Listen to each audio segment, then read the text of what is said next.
time. A lot of that just because of good management, and number one, and maybe even more importantly, the tariffs that are pouring in. We have tariffs pouring in at levels that we have never seen before, and they've only just started. That's really a small portion. It's mostly from cars and aluminum and steel, a little bit of lumber. But they'll really start in about another week, and then in about a month they'll come in at levels that are extremely strong. And our country's making a lot of money, We're dealing with other countries, certain countries that would rather have a deal than a regular tariff. We're willing, if they're willing to open up. These are countries that have been shut to us, but we've been open to them. In other words, they wouldn't let us do business there, but they would do business in our country. Not a fair deal. So the European Union is talking to us. They want to open up their country.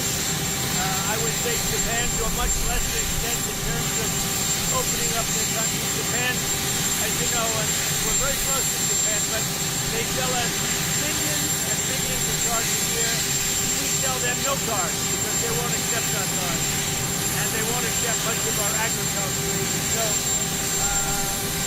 but they're all changing their ways very, very rapidly. South Korea wants to make a deal other than tariffs. Right now, as you know, they're paying a substantial tariff for agriculture either. So, but they're all changing their ways very, very rapidly. South Korea wants to make a deal other than tariffs. Right now, as you know, they're paying a substantial tariff, but they want to make a difference. So some of these deals, maybe I'll change them and maybe I won't. But our country is making a lot of money for the first time in a long time, in decades.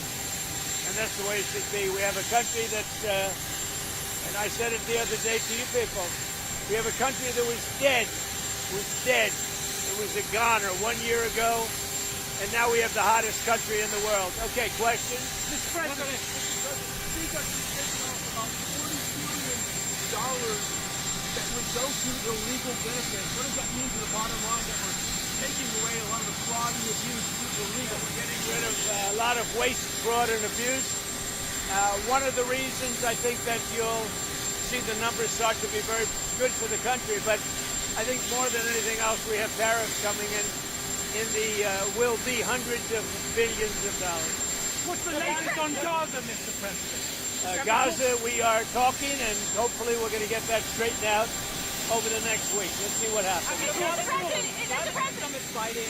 Gavin Newsom's fighting with these courts, fighting with Bonnie, with as a father, as a husband, does he hate women? Why does he want to do sports so badly? No, I don't know if he hates women, but look, he thinks it's good politically, I guess. He's just saying Gavin Newsom wants to keep men in women's sports. Nobody understands it. Very few. I say it's a 3% issue. You know, they say it's 80-20. Not 80-20. I think it's 97-3. So Rosie O'Donnell, even on Chris Cuomo's show recently, she blames you for the fact that she's overweight, depressed, and drunk. What do you say to that? Do you think CBS is going to ever be a DSO5 size? I don't know about Rosie.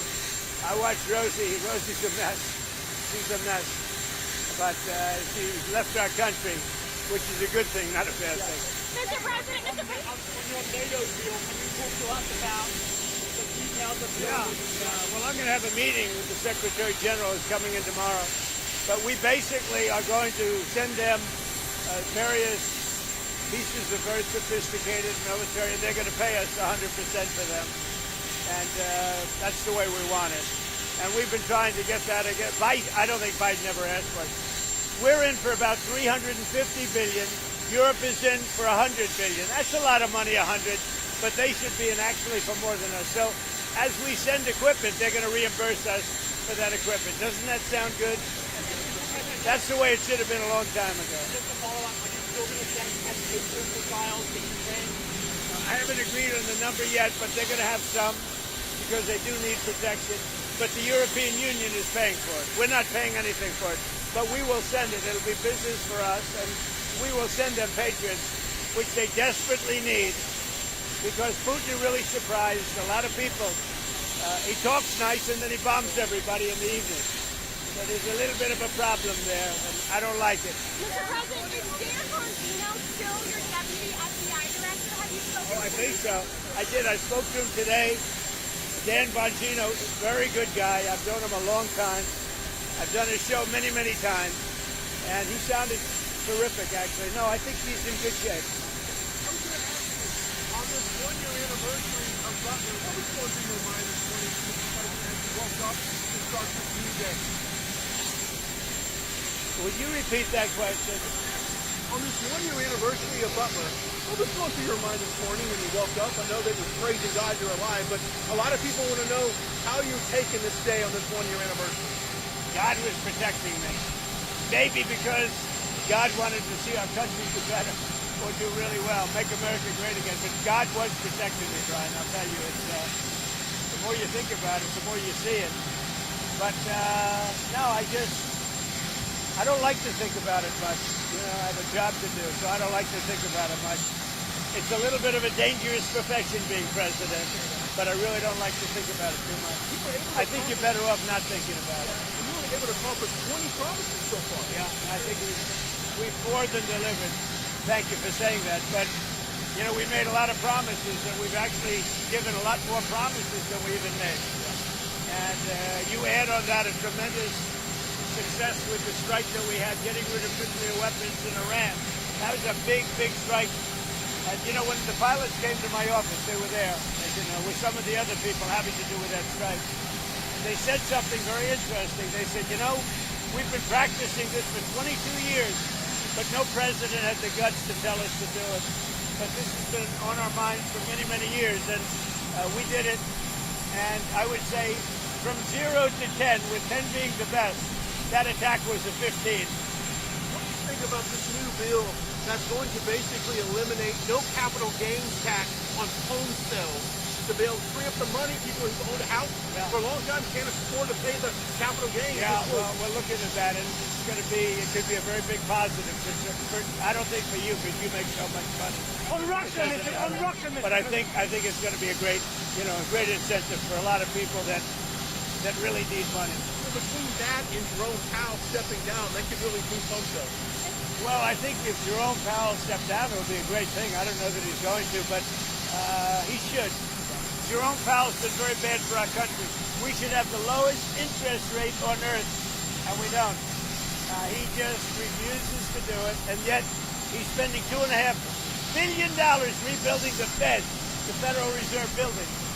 And I don't know what he knows about building, but you talk about cost overrun. So he got this approved, and he started the work during the Biden administration. And he doesn't look like the kind of a guy, frankly, that wants to spend $2.5 billion.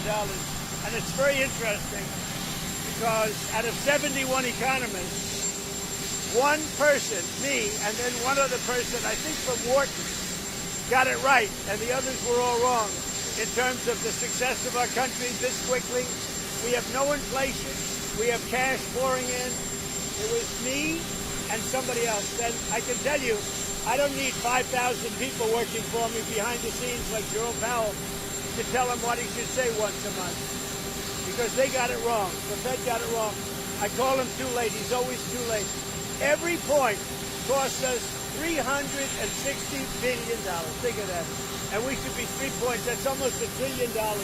Approximately $1 trillion less we should be just with the signing of a piece of paper. So we'll see what happens. I mean, you're telling me he's going to quit. I hope he quits. I don't know if he's going to quit, but he should quit because he's been very bad for the country. Because on Russia, are you going to be announcing sanctions on Russia tomorrow? We're going to see what we will see tomorrow, okay? And we have the Secretary General. As you know, Europe has announced sanctions. But I am very disappointed with President Putin. I thought he was somebody that meant what he said, and he'll talk so beautifully, and then he'll bomb people at night. We don't like that. Thank you, everybody. President,